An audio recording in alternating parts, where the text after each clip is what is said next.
Hello guys and welcome back. We have another great video and it's this. He cracked reality and then the world agency took his work. That is classified as a non-physical reality. What happens is that slit opens up more and more and more. So you see more and more of that reality, and we assume that we see different realities. They're not very different realities, but rather a very extended, broad view of one very large reality. Can we speed that up? Okay, I did not get that. Bento, this guy is very interesting. He made some interesting claims. Let's see. Yeah.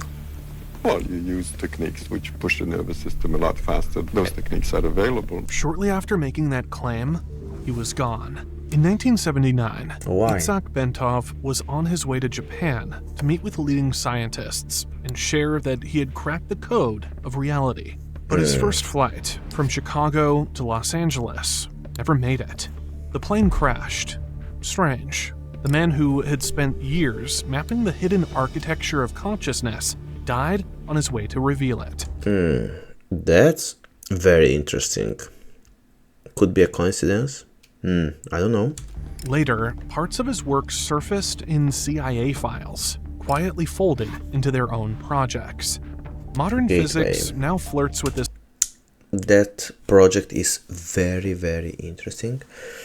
I started to read it and it is fascinating. Idea through quantum field theory. But Bentov wasn't a physicist chasing equations.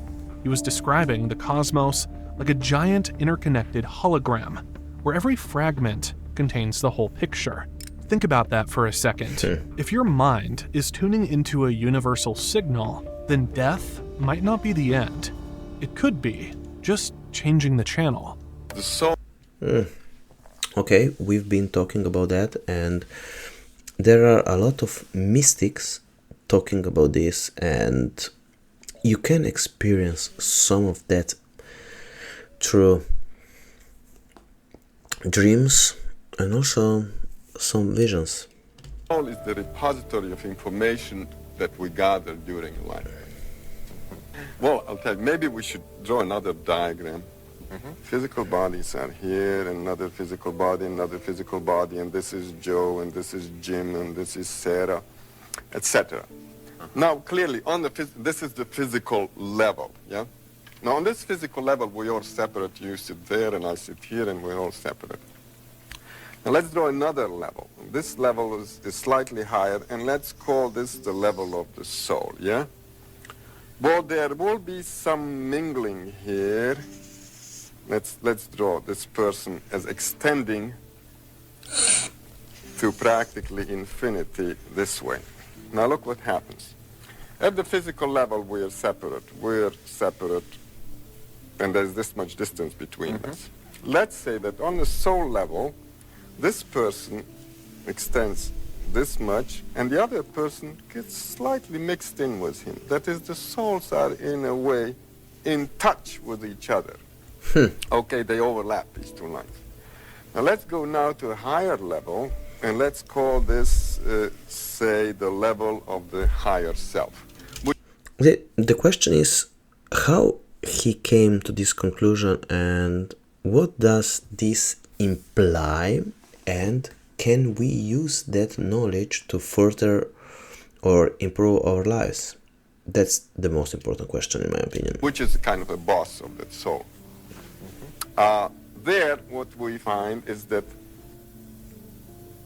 this fellow's higher self extends this much, and the other fellow's extends this much. There is more overlap between them. Right. On the very highest level, which is the high spiritual level, we are basically overlapping completely. Everybody is overlapping everybody else. In other words, everything and everyone is everywhere. In other words, we've become omnipresent. Okay. This is a state of highly spiritual perfected beings, or gods you may call them. Okay? Okay, and so that we exist on all of those simultaneously. on all of those simultaneously, So then but we're not aware of that. In your view, then, if when we see each other as separate entities, that's only seen on one plane of reality. Correct. And that was just his starting point, because Bentov didn't stop at the mind. He mapped out how your heart and brain physically interact with the cosmos. The results were shocking, and the evidence measurable. But that's where his story takes an even stranger turn. Well, let's take a simple example. The family sitting at dinner table, and say there's a kid, maybe 15 years old, 16 years old, and he looks up and suddenly he says to his mother, "Hey, Ma, look at there's our dead grandmother is standing in the corner." Mother looks around and says, "No." Then psychiatrist says, "Oh, young fella, you're in troubles," and then he writes out a little prescription for a little Thorazine or electroshock or whatever, and pretty soon, in a matter of 2 weeks, kid is back in shape, very normal. No longer sees the No longer sees anything.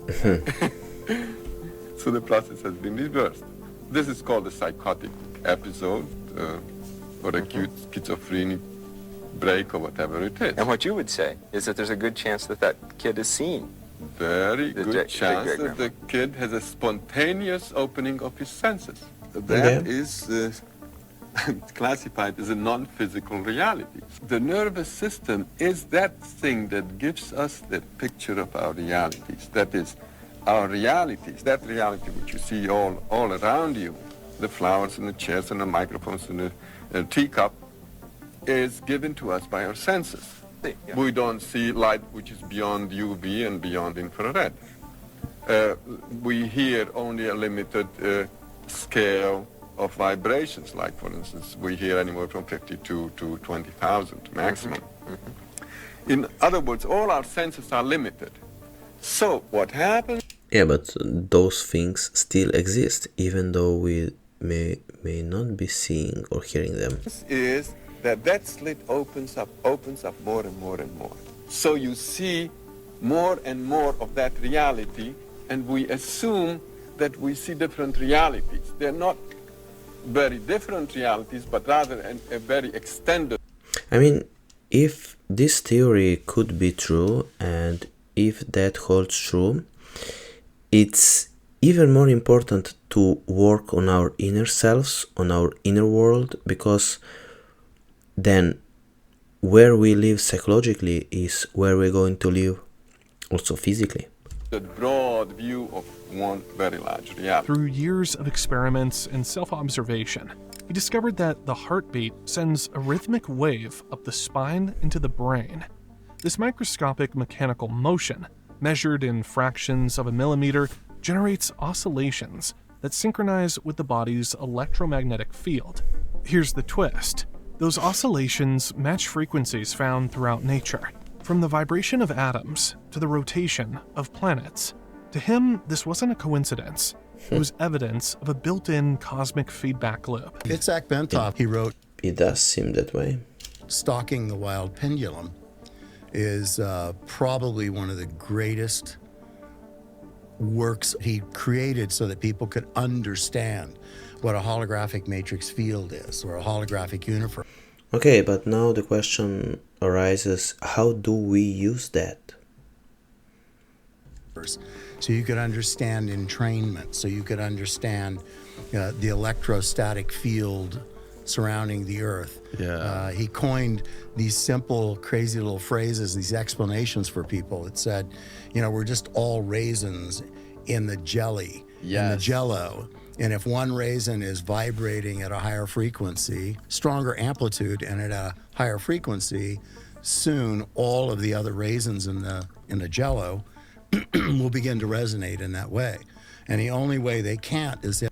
I mean, have you heard that now scientists have discovered that our minds could be intertwined and actually working in synchronicities. If they can overpower the amplitude and that frequency. And if they can do that, and they can have a constructive or a destructive wave interference, they can overpower the other wave. He illustrated the heart as a low-frequency oscillator, producing standing waves that extend beyond the body. In theory, these waves could interact with the universal field described earlier. Decades later, research from the HeartMath Institute confirmed that the heart's electromagnetic field extends several feet outside the body and can influence brain activity, a concept he proposed long before modern instruments could detect it. To him, meditation wasn't just about calming the mind. It was a precise method of tuning the heart-brain system so it could resonate with the deeper architecture of the universe. When tuned correctly, the body could become a gateway to expanded perception, a state where boundaries dissolve and reality is experienced as a seamless whole. This was presented not as mysticism, but as a reproducible process. If true, it means the human body is a finely tuned instrument, one that most people never learn to play. But this map of the body... Yeah, it does seem this way, and as they say, life is stranger than fiction, and maybe, just maybe, movies like The Matrix, maybe they are not fiction, maybe they are actually documentaries on how our world really works. Was just the beginning. In 2003, a CIA document quietly appeared in the public domain, a 29-page analysis labeled Gateway Process. These CIA documents that came out that have been unclassified or declassified for years. People can go online and check it out. But basically what these documents show is the power of doing mind and heart coherence meditations focused on specific intentions. And okay, mind and heart coherence is also something that Joe Dispenza is talking about. How that can expand your consciousness, even affect reality in a very powerful way. It's something that revealed more about what reality might be, and it's something that also really expanded their sense of the way reality works and how we can influence it. On the surface, it was a military report on altered states of consciousness. But buried in the technical jargon was something eerie, page after page, describing concepts nearly identical to what Bentov had mapped decades earlier. It spoke of the brain and body as oscillating systems, of consciousness extending beyond space and time, and of acts. There is something about human consciousness, and there is something that the system wants to keep our focus out of ourselves and out of our inner selves. That's very strange. Accessing non-ordinary realities through controlled resonance. Why would the CIA care? According to the report, mastering these techniques could allow for remote viewing, the ability to perceive events and locations without being physically present. In other words, spying without ever leaving the room. It even describes the possibility of projecting one's consciousness across the universe, or into the past and future. This was not sci-fi speculation. It was treated, I believe that this could actually be really done, as a strategic asset. The Gateway document wasn't theoretical. It was part of a larger intelligence program, one that blended physics, neuroscience, and the very same universal field ideas that Bentov explored. And just like his work, it was measured, charted, and taken very seriously, which raises a disturbing question. If this knowledge could truly bend perception, who controls it controls reality. And the CIA wasn't about to let that power go unnoticed. But the Gateway file is just one piece of the puzzle, because once you start looking, you find a trail of other classified projects, each stranger than the last. Another file describes biological signal entrainment, where test subjects were exposed to faint rhythmic pulses, too subtle to consciously notice, that altered brainwaves and decision-making. The idea was simple. If you could synchronize someone's neural rhythms with a desired state, you can make them more suggestible without saying a word. These were not science fiction concepts. Internal memos describe field trials where operatives passed coded messages across crowded rooms using nothing but prearranged micro-gestures and sound frequencies masked in background noise. This is the key. Perception control isn't just about advanced tech. It's about knowing the blind spots built into every human brain, then designing an environment to exploit them. And then there's the strangest, controlled dissociation. Select operatives were trained to detach their awareness from normal sensory flow, entering an observer state, where time felt distorted and memory recall was near perfect. It was the same principle Bentov mapped, tuning the body's oscillations and stepping outside ordinary processing of reality. But here, it was engineered not for enlightenment, but for control.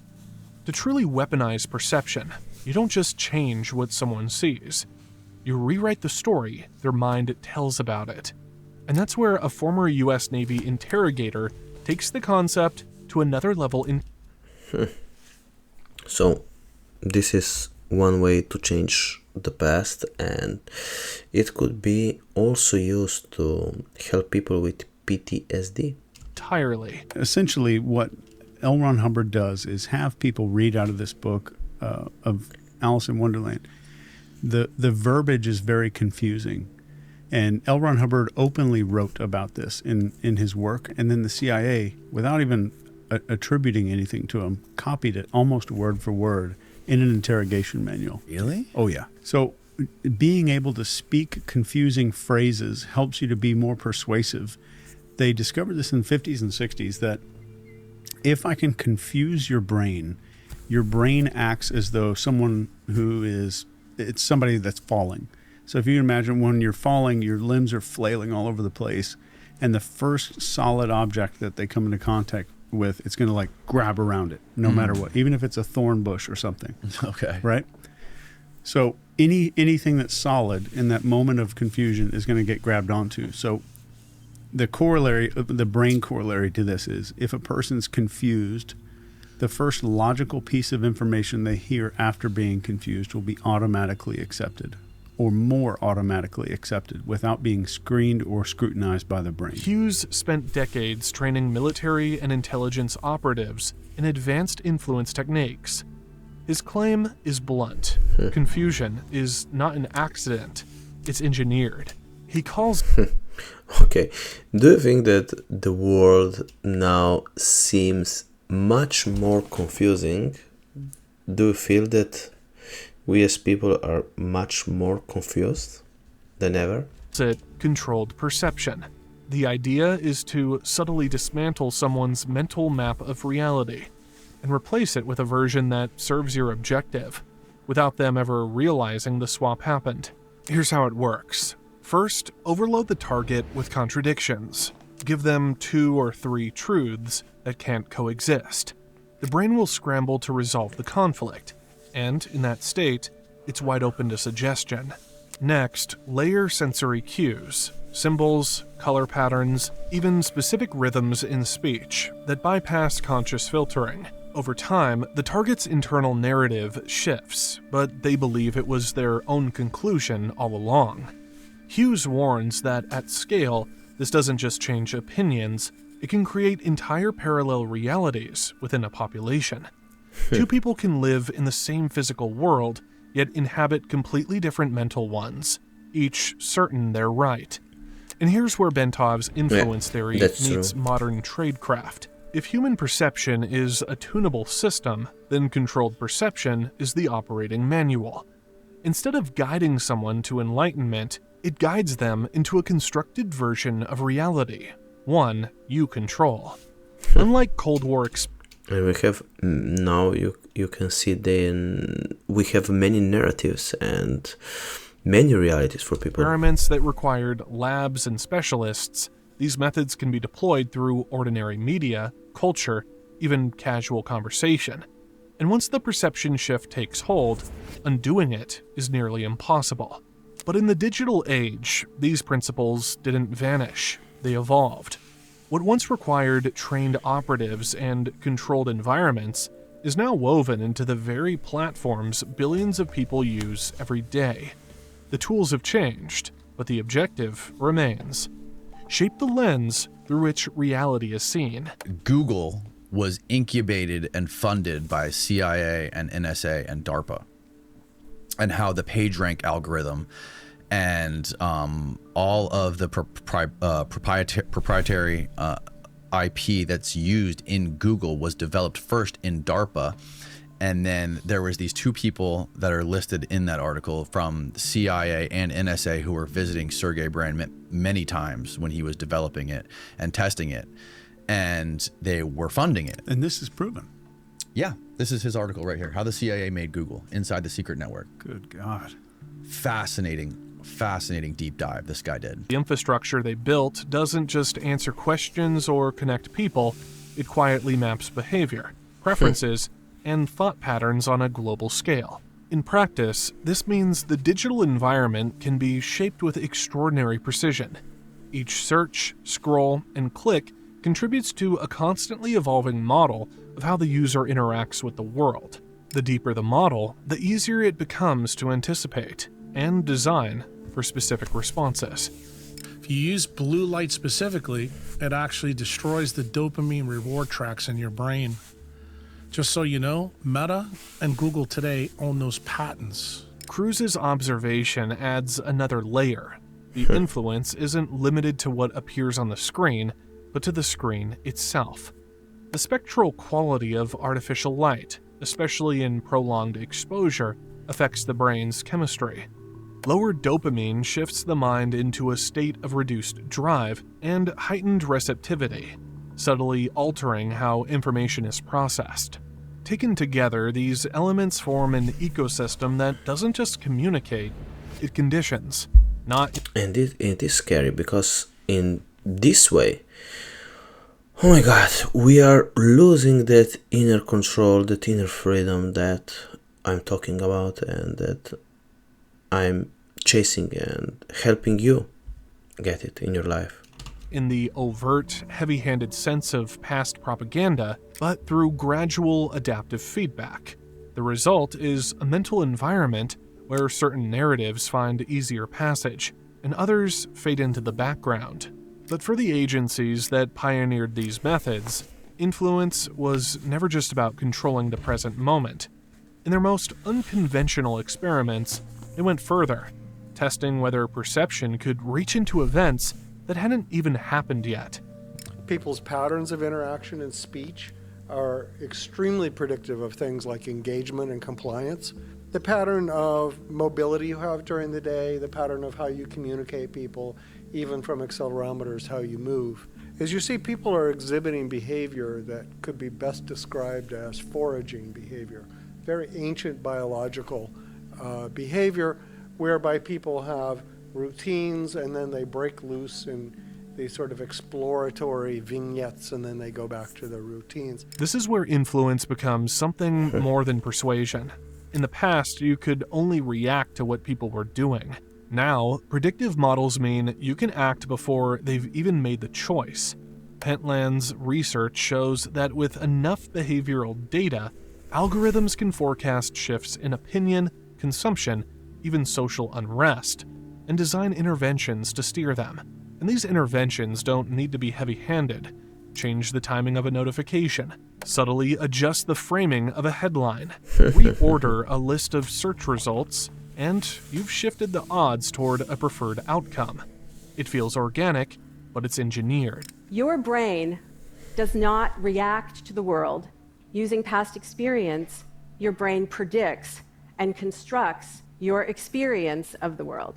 The way that we see emotions in others are deeply rooted in predictions, right? So to us, it feels like we just look at someone's face and we just read the emotion that's there in their facial expressions the way that we would read words on a page. But actually, under the hood, your brain is predicting. It's using past experience based on similar situations to try to make meaning. This is the real loop. Data feeds predictions. Predictions shape context. And context alters what your mind believes is real.